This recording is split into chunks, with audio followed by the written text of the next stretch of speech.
So I often say that they don't teach dad in school. I find being a parent is the hardest lesson in my life by far. And that includes running my own business, being a husband, a son, a brother. I think being a parent is the most difficult thing that you can do, but I want to be the best that I can be at it.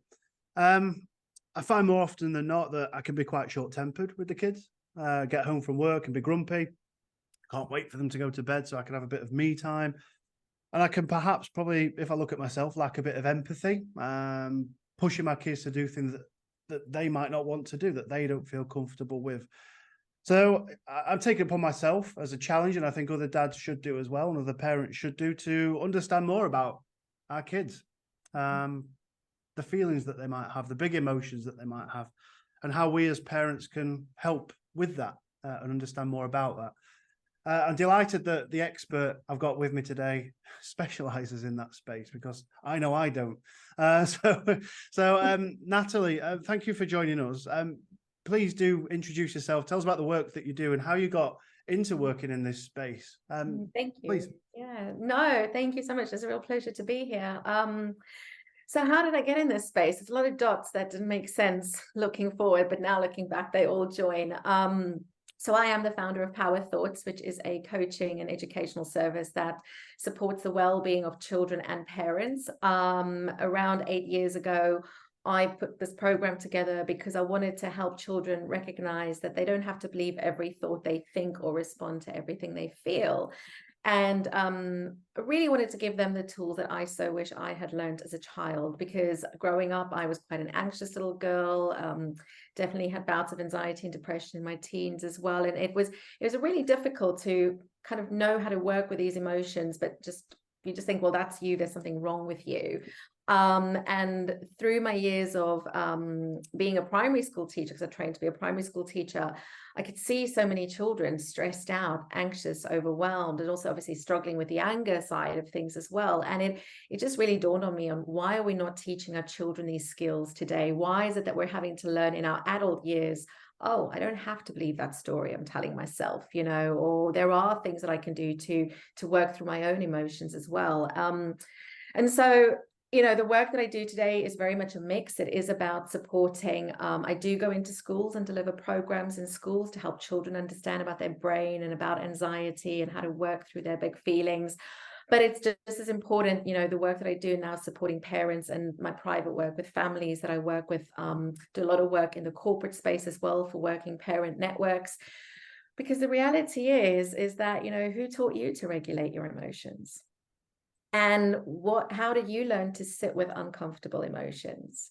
And I really don't think that, we've been taught or modeled or given the tools on how to do so. Parenting has also changed so much over the generations.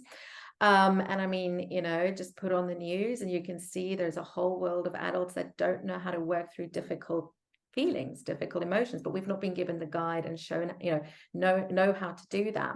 So my work now is very much around supporting parents and helping you learn, how do you regulate your emotions, and why is it so incredibly hard for you? But equally, why is it so incredibly hard for your child, and why is it that they're just not being able to do it, and obviously helping you bridge that gap so that you're able to support yourself as you're supporting them. Because as you said, it's the hardest job you're ever going to do, and there's no manual, there's no guide. What you do with one child is going to be completely different to the other child. I speak to many parents where they're like, the eldest is just easy, they get on, they do things, they do everything else. The youngest, it's always a battle. And it's understanding, that you're always going to be a learner on this journey. And also having compassion for yourself, because you've not been given the tools or given the space to know how to deal with difficult emotions. And I think one of the things I'm really recognizing is it's one of the greatest gifts we can give our children is for them to learn how to work through uncomfortable emotions, not getting rid of it, not suppressing it, not reacting all the time to it, but how do I sit with this? But equally, how do you sit with it? And that is that's the real challenge there as well, because it's so uncomfortable. Yeah, and thanks for the introduction. I think it's you said there that parenting has changed over the generations. I mean, do you think, given that society has changed so much over we're in late 2023 now, society seems to have changed, gone upside down in the past 3 years. I mean, it has. What big changes have you seen in parenting? And is it more Yeah. a response to society, do you think? I mean, that's a good question. I think, we know more about the brain. We know more about, we're now talking a lot more about mental health, mental fitness, emotional well-being, far more than what we did, when we were kids and when our parents were parents and the times of our grandparents. And I think, a lot of the parents that come to me now, it's about trying to move away from that fear-based, authoritarian style of parenting that, yes, there were some very, I would like to say there were some positive aspects from it, but a lot of it was led out of fear. And we also didn't know much about the brain and development versus to what we do now. And I think, but definitely there's the pressures. The society is completely different. We're hyper connected. We're consistently the little devices, which we call our phones. It's not a phone, it's a connection to the whole world 24/7. Our brain simply can't, deal with that amount of information and the pressures of the society, and then everything else that we see is happening in the world as well. But then equally, I feel every generation had its challenges as well. But I do see a shift in terms of parents that come to me, they're wanting to do things differently, because the reality is why we're in a mental health crisis, but we've always had mental health, but we've never been given the support to have mental health. And we're realizing it doesn't work to suppress it, or don't cry, or big boys don't cry, man up, suck it up, as one of my girl clients said to me, is what her mum says to her when she's sick, you've got to suck it up and go to school. And okay, fair enough, but it's we know so much more about what's going on in here versus when we were kids, or when our grandparents were, and going back and back and back. But I do think it's a combination of very interconnected society. It's a lot more fast paced. Things are happening much quicker. And it does make me think, and then also the pressures that our children have. You've got a child that doesn't have a fully developed prefrontal cortex, that cannot think rationally until about our mid-20s, when that part of the brain's fully developed, yet they're on mobile devices and interconnected and seeing things. And again, this isn't to say don't give your child a mobile phone, because there's all sorts of other things there as well. But it's there's a lot more, I feel, where pressure that our children are facing today, just because of how connected we are and what they see, that we would have been shielded from for at least a period of time. Yeah, there's so much going on in their lives, isn't there? And I think what I really like about your work, what I've seen of your work online and on social, is it kind of starts with us as the parents. And you mentioned that the big feelings that we had as parents, we suppressed, or we had a fear because we didn't know how to deal with them. And I find myself now, I'm 39 at the time of recording this, I'm starting to say things like, back when I was your age, I didn't do that when I was your age, and I'm like, oh my God, I'm getting old. It's not fair. And I just think underneath that is a real absence of empathy to them. And it's a real balance, isn't it? Because parents need to be a guide, I guess. You need to set your kids up for success. So you have to share your experiences, and sometimes wrong is wrong. Yeah. And I guess why do we struggle to connect with our kids' emotions or understand them? Are we being our parents, and are we been that poke and that boot rather than been the guide? Yeah, I do. And again, compassion, right? Because again, there's no parent school that we go to saying on page 107, this is what you do when your child, and what Toby does, your specific child does, right? There is an element of control. We want to control, right? And fair enough, there's things we've got to do, like we've got to get them at the house, we've got to go to work, like whatever that might be, and we're responsible for their well-being. But I think what's really important to understand is that, your child's brain is wired very differently to your brain. You see the world through a fully integrated brain. So your prefrontal cortex is responsible for all those executive functioning skills, motivation, planning, organizing, flexibility, transition, the ability to tolerate frustration. Those are all executive functioning skills of your prefrontal cortex. Your child doesn't have a fully developed prefrontal cortex. It's only fully developed by our mid-20s. So their their ability to think rationally, or the reason why they're having a full-on meltdown because they're drinking from the red cup instead of the blue cup, for them it is a big deal, because that part of the brain that helps them to see rationally and all of those other aspects, tolerate frustration, they don't have that. Yet we're expecting them to respond like an adult, but they're not an adult. They've got a half-developed brain, if you want to put it in that way, you know. And so it's really beginning to understand, it's, hold on, these are skills I'm trying to help my child build over time. It's not that they should get dressed on time, because he still needs to develop the skills of doing that. How can I start to help him develop those skills? And what's more important here is, when you are reacting to their big emotions, you're teaching them how to react to their big emotions. Because, sorry to say, but a lot of parenting doesn't come from what you say, it's what you do. How are you modeling your reactions? So when you, and I often talk about flipping your lid, taken from the work of Dr. Daniel Siegel, when you flip your lid, your thinking brain's not the boss, your feeling brain has got all of that power. You're modeling that. And so it's a real skill in terms of, okay, how do I, and I don't like saying, how do I calm my feelings? Because we're not calm in that moment, but how can I start to regulate my emotions? How can I start to, because it's really hard, but I'm going to take a breath. I'm maybe going to take a drink of water. I'm going to remind myself his brain's not fully developed yet, like he's having a hard time. Because the reality is, in those big feeling moments, your child is overwhelmed with this enormous feeling in their little body that they cannot contain. It doesn't make sense to them, and it feels terrifying, and they're feeling alone in that feeling, and they don't have the skills or the rationality to get them out of that. But it can also hit your hot buttons, because most likely when you were that age, you weren't given the space, you weren't listened to, you probably felt alone, misunderstood, and overwhelmed with your big feeling. But you weren't given the space or the tools or the compassion, right? And this doesn't mean, right, you know, carry on punching your brother in the face, because absolutely not, you know, but it's understanding actually what, you know, we respond to the behavior. But what we really want to start doing is, we want to see, well, what's under that behavior? And it's always a child that feels terrified and alone and overwhelmed in their feelings.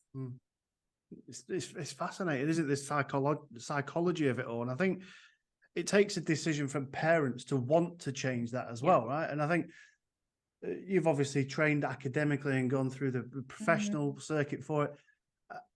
If this goes unchecked, I guess point one, what are the risks to our kids moving forwards? If we ignore our kids' emotions and continue beating them down, telling them to man up, suck it up, back when I were a lad, all that sort of stuff. If we continue that, what are the risks down the line for when they grow up? But also, how can, might be two separate questions really, but how can parents find the time to understand that?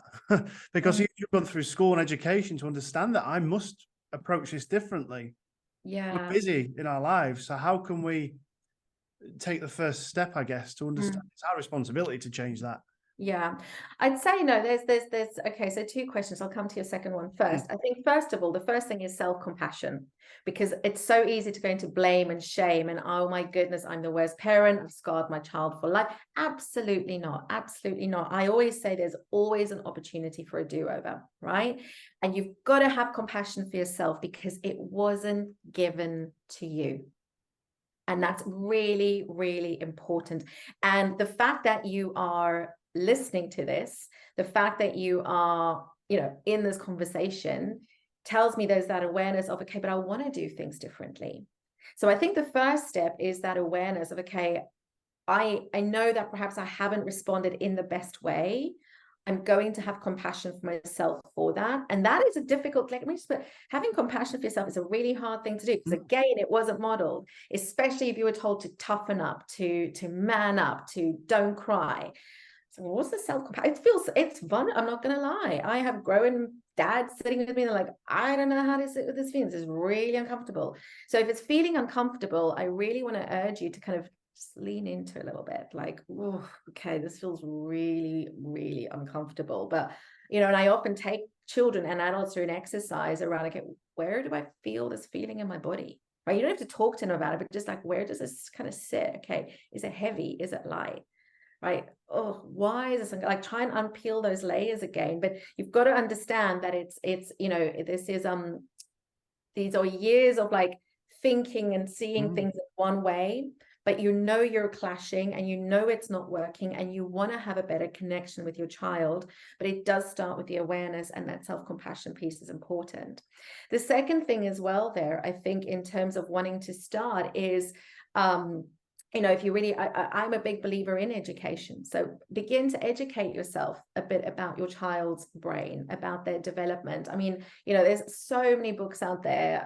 You know, I've got some courses up as well. My membership is coming up, right? So it's there's those spaces, but there's also online, there's loads of free stuff as well. You know, Dr. Daniel Siegel, that I often love. He's got lots of like free clips online. So begin to be like, okay, what's going on with my child in their brain developmentally? But then also, one of the things that I would say is beginning to, well, there's a few things, but it's beginning to also, and this will be a bit of reflective work initially because we want things to do in the moment. This is more going to be, what are we doing outside of those moments that will eventually lead to help you in that. So maybe writing down or reflecting or talking with your partner or with a friend, whatever it might be, around maybe 2 instances where you really got like pressed, you know, wound up with your child and there was a big explosion on either side. And then unpick. And, you know, I often do this with clients as well. What was under your anger? What was your anger trying to protect?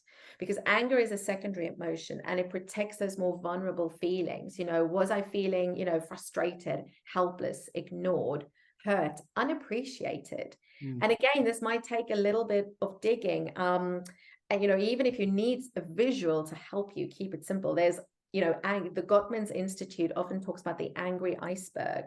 And you just put in anger iceberg, Google images, you're going to get loads of images with anger and what are the hidden feelings. So use that if you're really like, I don't know, it just feels uncomfortable. I don't know what it is. Use that. Start there.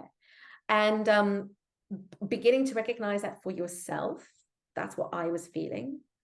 Okay, hold on, but that's what my child was feeling as well.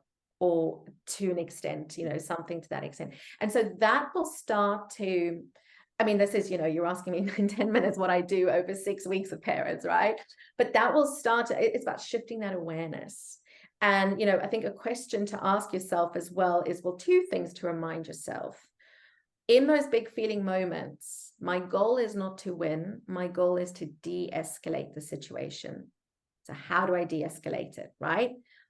And by means is, what am I doing to de-escalate me? Is it that I'm taking those deep breaths? Is it that I'm getting a drink of water? Is it that I am, you know, even like holding it together and saying, do you know what, Toby, I'm getting so mad. I really want to hear what you have to say, but we're talking through clenched teeth.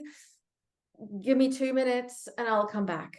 Right. And you walk off and you you know, if you're able to walk off, I know we can't always do that. Deep breathing, diaphragmatic breathing is really powerful because that switches off the fight or flight response and it re-engages the rest and digest response. So practicing deep diaphragmatic breaths is really a good way to kind of regulate yourself. But it is about the awareness, self-compassion, beginning to really explore your own anger or big emotions first, because it starts with you. And, you know, also looking at, actually before that, it's about that self-regulation strategy. What can you practice? And I think the other thing in terms of, and also knowing you're never going to get this right 100% of the time because you're human, you've got emotions. But I think, you know, if it goes unchecked, well, look at the world we live in today. I'm sorry, I do believe that's a big part of it. You know, we've got a big mental health crisis because we've not been taught how to work through difficult emotions. We've not been taught, you know, we suppress, we deny, we numb, you know, we have addictions, you know, we scroll endlessly or whatever that might be to avoid sitting with difficult feelings. And that can feel really scary. And, you know, I'm not a psychologist, you know, I'm a coach and a former teacher. And yes, but psychology is a background, but I also know for some people that have gone through really traumatic events, it's a very slow process of learning to sit with those uncomfortable feelings, and support is needed, you know, support is needed. But if we're giving our children the messages of man up, don't cry, you know, come on, get over it, all it does is it makes them feel more alone in what they're feeling. I mean, if I had to say, if you were upset with me, if you were upset, Rob, and I said, come on, Rob, just suck it up, man up. Come on, don't cry. Does that build, do you feel any more seen, or do you feel more alone? It makes you internalize things much more, doesn't it? And shame. We then shame as well, Mm. you know, and I think that's a big thing. And when we're shaming, when we're saying those things, and again, look, that's still going to come out of your mouth if that's what you've been hearing, right? Because it's you're trying to unlearn a pathway in your brain that's been so ingrained, and that's going to take some time. Mm. But if you say that, right, there's always an opportunity to do it. If you've had a shouting match with your child, and like you feel guilty, and now you're at work, you're like, I shouldn't have said that. Nothing stops you. A big teachable moment here is going back and saying, do you know what? This morning I got really mad, and I'm really sorry. I got so upset, I didn't even think of what was going on for you. Help me understand, right? And that might feel awkward as well, because in my world, parents didn't always apologize either, like it just wasn't done. But when you're doing that, you're teaching your child what you want them to do, because we want our kids to acknowledge their mistakes, but are we modeling that? And also, you'll find most likely, I'm not saying in every time, but when my families do this, in those conversations, I mean, one family I worked with, I remember there was a big, argument between the dad and his son, and they were at some festival, and son got really angry with his dad. But when they had this conversation afterwards, his son said, I felt helpless and I felt ignored, because we'd done some work on hidden feelings. Yeah. But they use that as a scaffolding. And that shifted dad's perspective. They're like, oh, okay, but now I can see from that perspective. It doesn't, and by the way, it doesn't mean that your child gets what they want all the time. But I can get that you're feeling really frustrated and helpless now because I've told you to pack up. And we can relate to that feeling when we're told to do something and you don't want to do it. So yeah, I think, I hope I've answered those questions. I feel like I've gone off on a tangent. But You did. No, it's really fascinating stuff. And I think a follow-up to that was, if these do go unchecked, are we seeing now the manifestation of our unchecked feelings? Does an angry kid make an angry adult if it goes unchecked? I'm trying to connect to why are parents going to behave differently? What's going to drive that behavior? Do you want to create an angry child because that's the way we're going? Do you want to create an anxious child because that's where we're going?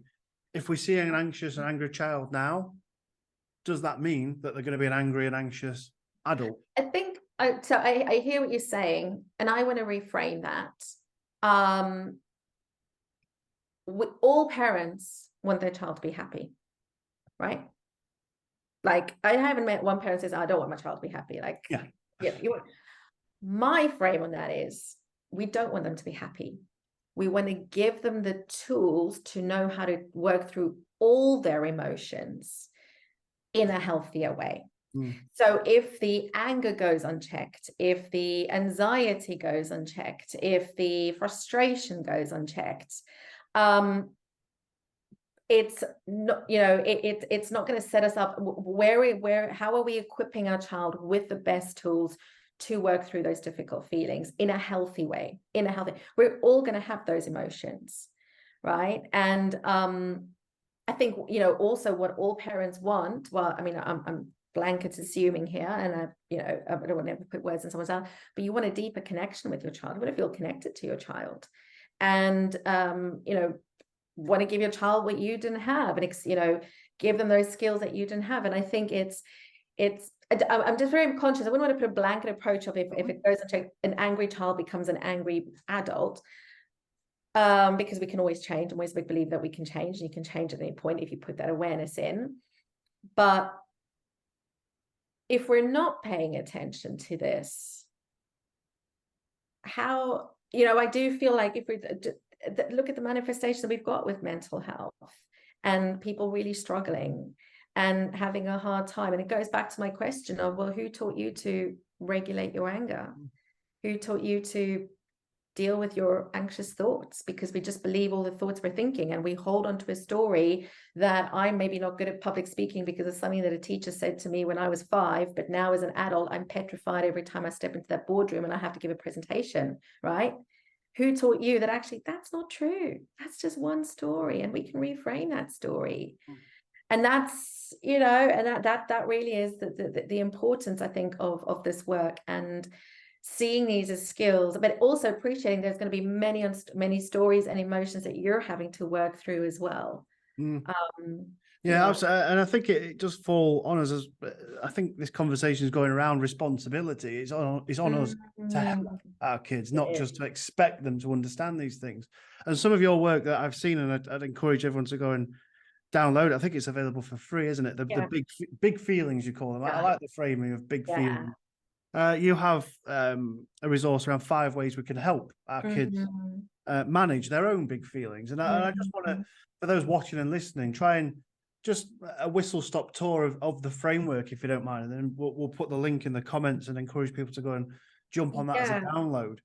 For practical takeaways, I guess, what can I, as a dad, start to do to help my kids manage their own big feelings? So I think it does start with understanding. I do touch on breath work there and the importance of those deep belly breaths, and so practicing what that feels like. And I mean, it's I teach something called power breathing, so where I breathe into my stomach, my diaphragm, for a count of 3, and I slowly exhale for a count of 5. And so when I'm breathing and I'm filling up my with kids as well, do for kids, I fill up my tummy with air, and as I breathe out, it slowly comes back down. And the reason why breath is so important is because we generally breathe from our chest, shorter, sharper, shallower breaths that helps us to kind of react to flip our lid, so to say. And so instead we want to slow that down, taking those deep breaths, creating that little bit of space between me and that reaction. Let's create that little bit of space. Now that is as important for you to learn, and you can teach that to your child. I often, with young kids, take a small soft toy, place it onto their tummy, and practice that the toy goes up and down, so that they're getting that sensation. And that's their power breathing, so to say. One of the other things as well is sometimes, especially with anger, but just as helpful with anxiety, is move it to lose it, right? Moving my body in a safe way to release those big feelings, because an emotion is energy in motion. And we get so caught up with that energy, and especially, with kids that, hit out or lash out, they've got this urge, they've got the behavior, and it's so tightly connected. And we want to try and help them learn. It's not about getting rid of that urge, but it's about recognizing, okay, I've got this urge, but what else can I do? These big feelings are coming up. Okay, what else can I do? Maybe I can stomp my feet. Maybe, I often shake my, stand and run on the spot as fast as I can for 30 seconds. One of my clients, bless him, he was 8. He's like, I'm going to do burpees as move it to lose it. Right? I'm like, okay, 10 seconds of burpees. Good luck. Off you go. But anything to move your body to kind of get rid of those big things, and teaching that to your child. So these are also things, conversations I'm having outside. So, yesterday when all got a bit big feelings there, and I shouted and you shouted, we're going to try something, move it to lose it. So when you're feeling these big feelings, okay, I want you to run on the spot as fast as you can, or I'm going to do this. Maybe you've got a power playlist of, we need to play some songs, and there's a track list, and let's shake it out. You're teaching, a lot of this will be modeling. Okay, you will be having to do this yourself, because they need to see you do this and learn from you. That's how, like I said, kids don't do what you tell them, they do what they see. That's really interesting. Sorry, just to add a context, I can feel that even when as me, if I get angry, or if me and the missus have a row or something like that, I can feel that energy, but I won't do anything. I'll sit there grumpy, and then it gets worse and worse and worse, and then I go silent. And she hates it because I've not got rid of it. And so you can do it as well. Don't have to do when anybody sees you, right? But if maybe you're you're trying to model this to your children as well, saying, you know what, all these feelings, come with me outside. Let's go for a quick run outside, or let's go for a walk, or let's just let's set my timer. We're going to run as fast as we can on the spot for a minute. Let's go. Do some burpees. Do some burpees, Something else I think that's also important, which is in the guide, is around feeling characters, helping your children. And this again is a conversation you can have with your kids, but around beginning to recognize my feelings of visitors, right? They come and they go. I'm not angry all the time. I'm not anxious all the time. I'm not bored all the time, but I feel anxious. I feel angry. I feel bored. So with some of the families I work with, especially with anger and anxiety, but one family in particular, her little boy called his anger tornado. And she had her own anger hurricane, she had her character, he had his. So sometimes in moments when you could feel it escalating, one of her strategies, she said, was, I've asked him and said, looks like we've got a visitor here. Tornado's here with us right now. What is he trying to tell you? And she said that was actually so useful. It didn't work every time, because sometimes he's like, oh, tornado's here and now it's here, and like tornado's here. But she said in those moments when it did help, we were now able to talk about tornado instead of like, it's your fault, we're now talking about this. And so that opens up conversations, and you can use it to your advantage of saying, do you know what? I can feel my visitors coming. I can feel hurricanes here. I might need some time out, do my breathing, and then I can listen to you. So it's just, what you're doing here is you're helping them understand what's going on inside, but it can also be used to provide you with that space and a way to have conversations, because sometimes in those repair phases, if your child has been really angry, they're going to be embarrassed about it. But if you've got a character to put it on, so tornado is here, what was actually going on with him? What do you think he needed? Or help me understand why was he doing that? It's just a different way to have that conversation with your child versus, but what was going on with you? Help me understand. That's really interesting. Yeah, I mean, does that, what I'm hearing there potentially is it helps remove the imparting shame or guilt. You are angry. No, angry is just here, or tornado's just here. Not you are an angry person. It's like, well, I'm not. It's just a moment of time. Yeah. And we're not defined by our emotions. I think that's really important to remember. The language that you use is never to define your child by their emotions or behavior. So even, when children are struggling and it's the big feelings, so to say, and this takes, this is a lot of work on our side as well, and it's practice. But it's letting your child know, do you know what? You are a good boy. And right now you're so overwhelmed with this anger and I need to keep you safe. I'm going to take you to your room, not because you're naughty. That's not the message. I'm taking you to your room because your anger is so big right now. And my job is to keep you safe. Right? Very different message versus go to your room because think about what you've done. Because no child will think about what they've done. What we do there is we put them in shame. And when they're in shame and judgment, how do you respond when you're ashamed? It's not the best strategy. No. And again, compassion for parents that have done this, right? Because we're all learning. So don't worry, don't beat yourself up there. But it's about thinking, how can I shift that message? That actually right now, this is your anger. This is your anger that's making this so hard. We need to wait for that to come back down before we can kind of move on to the problem solving phase. And this is very different because we want the quick fix. We want the control, right? We want it to be easy. Being a parent is not easy. And we go back on what you've said. Your role is to be that guide, to be that coach. And most likely parents watching this, when move away from that fear-based model because it didn't work. It hasn't made us feel good. But so we also have to understand, if we're not parenting out of fear, your child will display a much greater range of emotions around you because they feel safe. But don't you want your child to feel safe? And what's really important here is increasing your capacity to tolerate that uncomfortable feeling, because they're not going to be easy to manage. Right. And, I'm not saying I don't like that word easy to manage, but that's kind of what it feels like. Well, why don't you just fit into this box and do as I say? Let's put the lid on it. They're not going to. And so the person there that needs the work is you, because that's your role of being a parent. But it is like, and that's why I'm saying, like, I hope you understand, like, that self-compassion piece is so important. And you know what? Today was a tough day. I didn't do well. I didn't do my best. That's okay. No wonder this is hard, because I'm learning too. It's like you're learning a new language and you're trying to teach somebody else how to speak the language at the same time. And tomorrow is different. Tomorrow, reflecting back on today, what could I have done differently? Where could I have stepped away or leaned back? Or, as I often talk about, hold on to my power, as I say to kids, what can you do to hold on to your power more? Where could I have done that? And this is ongoing work that we're doing. Yeah. And this, I guess, just as we head into one of the final questions, and thanks for sharing the sort of walkthrough there. Is this a practice? I mean, you sort of alluded it is. It's not a case of I've done that once, I'm fixed.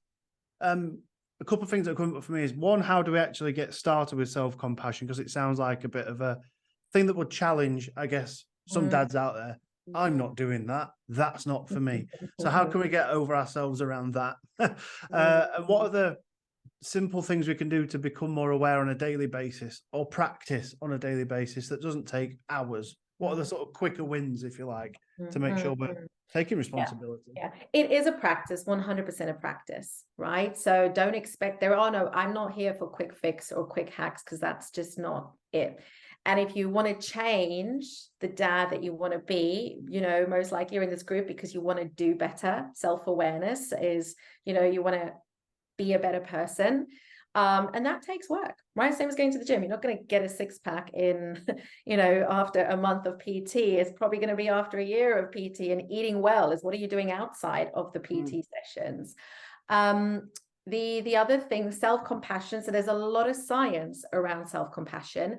Somebody I definitely recommend your community look into is the work of Dr. Kirsten Neff, who's developed a whole body where actually they found studies, with military agents, and soldiers in the fight, in the battlefield and so forth, them practicing, going through a 6-week course of self-compassion, increased their resiliency, their tolerance level, their ability to cope.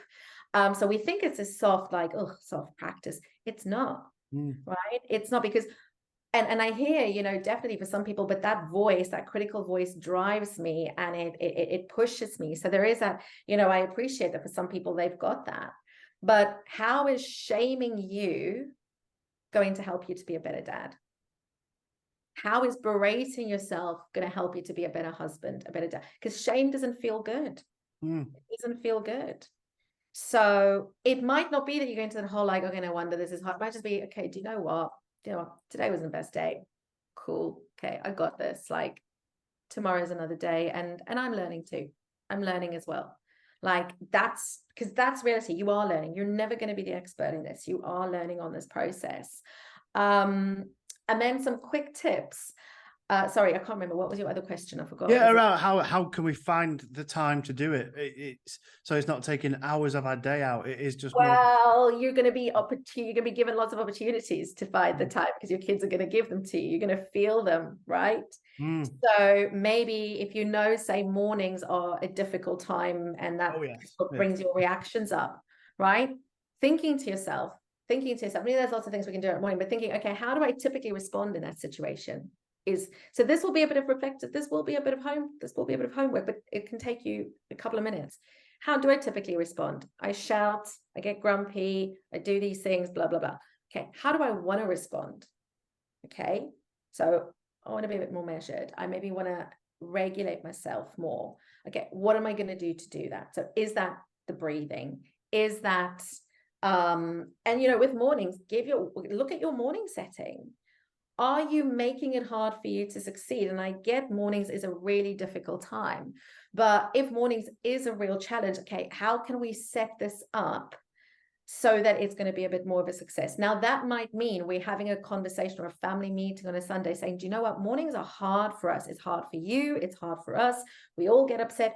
What can we do to make mornings easier? Let's come up with a plan. Right. So, and get your kids involved. I can't stress the importance of bring them in to make some of these decisions, because it instantly builds their autonomy bucket. And even if they come to you with a suggestion saying, Dad, I want pancakes every day, as one of my clients said, that's a really cool idea. And I like that, but I'm not quite ready for that yet. But that's cool. Let's park that, or let's see how maybe we can make that a little bit, compromise in that.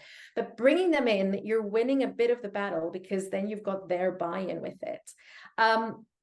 And then it's also looking, okay, what am I going to do? So maybe the first step is, I'm just really, do you know what? In that moment when I feel like I want to flip, I'm going to focus on maybe, taking 6 deep diaphragmatic breaths, and all hell may be breaking loose in front of me and child screaming this and that. But if you are dysregulated, you're not going to calm that. You're not going to bring that down. And that is what, one of the things that Dad said to me when I was on panel talk, he said, what really how he started to gamify this. And I actually quite like this. He's like, when his 2-year-old was shouting in his face, and he was like, I could feel everything is coming. He's like, I literally played a game with myself where I was like, I'm just going to hold on for another 30 seconds before I might flip. And then he's like, and then I'm going to hold on another 30 seconds more. And he's like, weirdly, not every time, but it slowly started to like become this thing with him. And he's like, I'm going to see how long I can hold it together before I flip. And that is a real, it's a muscle. You've got to see that self-regulation is a muscle that you're building. You're putting in the reps. I mean, I did a lot of fitness instructing prior to Power Thought. So you're putting that in, right? But I also want to say there's no quick fix. There isn't a quick fix. There's not a quick hack. And, you know, parents will think, oh, it's going to take so much time. Time's going to pass in any case. Do you want to have time pass and then not be connected? Or do you want to have time pass and we've got skills? It's going to take time either way. Yeah. And I think sometimes that's what we need to hear, isn't it? There's no quick win. Yeah. I wish there was. I wish there was. You know, the quick win is sometimes do as I say, go to your room, that fear, right? And you win the battle. Yeah, you win the battle, the war, if you like. Win the battle. But the long-term impact of that, now I'm not saying in every situation, but you might then have a 16-year-old that at that point he's like, you know what, I'm not listening to this, right? The long term, that you want to build the connection is what you want to build, but that will take time, and it's putting the work. It does take work. That's why it's also really important to manage your own expectations of thinking, look, I'm not going to do this perfectly. I'm probably going to flip it after like 2 minutes. But okay, that's a minute and a half longer than what I would have done before. It's better and than then before. I can go back over the weekend and I can actually apologize and say, sorry, actually, do you know what? I didn't deal with that in the best way. I shouldn't have shouted. I should have taken a deep breath. I should have, and that might be uncomfortable for you too. But we want our kids to apologize and own it. So we need to model that. But that's the practice. It's the practice. And in that moment, I can guarantee you, well, no, I don't want to guarantee, but most likely you're going to learn a bit more about them, right? You're going to understand so that's going to build that connection. It's going to build the trust as well. So that's what I'm saying, you know, there's always an opportunity for a do-over here, but it takes time. You know, there is no quick win, quick fix. I wish there was, but unfortunately. And a decision. Yeah, let's change it. It's if you want it. You know, it's the best time to start was yesterday. The second best time is today, right? Yeah. And I think also just really recognizing there is so much on our plates. It is busy. There is a lot going on in the world. I think recognizing as well, you know, a phrase that my friend Simon Alexander Ong says, you know, what does my best look and feel like today? And it will maybe be very different to yesterday and the day before. So give yourself some grace, cut yourself some slack in those moments as well. And, you know, I often have parents, you know, when conversations with kids by saying, look, I got mad and I shouldn't have shouted. And I'm learning too. I'm learning how to be a parent to a teenager. I'm also learning how to be a parent to learning how to be a parent. And I'm learning here as well. And I think because you are learning. You know, we have this idea of putting our parents on pedestals and they knew exactly what they were doing. And then by adult years, you're like, they have no idea. Yeah. Right? What were they doing? Absolutely. And Natalie, just to give yourself a bit of a plug here as well, if those listening do decide that they want that help, and we are learning, sometimes we need a teacher, we need a space, we need some help. Tell us about how we can find you, the work that you do, and where we can connect. It'd be great. Yeah, sure. So obviously my website, powerthoughts.co.uk. I'm on LinkedIn, Natalie Costa, Power Thoughts, Natalie Costa, Instagram as well. So my handle there is @PowerThoughts, N for Natalie, C for Costa. So obviously I do one-to-one work. I've also got my membership that I'm relaunching in beginning of next year. And that will be something I'm really going to be focusing on, supporting as many parents as possible going through a lot of these things we've spoken about. And then I also do private work with kids, you know, I coach kids on their brain and understanding their emotions. And then I work in the corporate space as well, so supporting working parent networks on delivering talks and workshops on various themes. in that capacity. And I do schoolwork as well. So if you want me in your kids' school, get me in Busy, touch. busy, huh? Lots of different things. And I think, Natty, the resource that we've alluded to today, the 5 ways, is powerthoughts.co.uk/big-feelings. I think it's That's correct. Yes, that's correct. That's where the big feelings are. Yeah, that's brilliant. correct. Natalie, thank you for taking time this morning. I think it's been a really insightful Thank conversation, you. and I've certainly learned a thing or two, scribbling my notes down. So I hope others will as well. Natalie Costa, thank you so much, and we'll chat again soon. Amazing. Thank you. Thanks so much. Take care. Bye.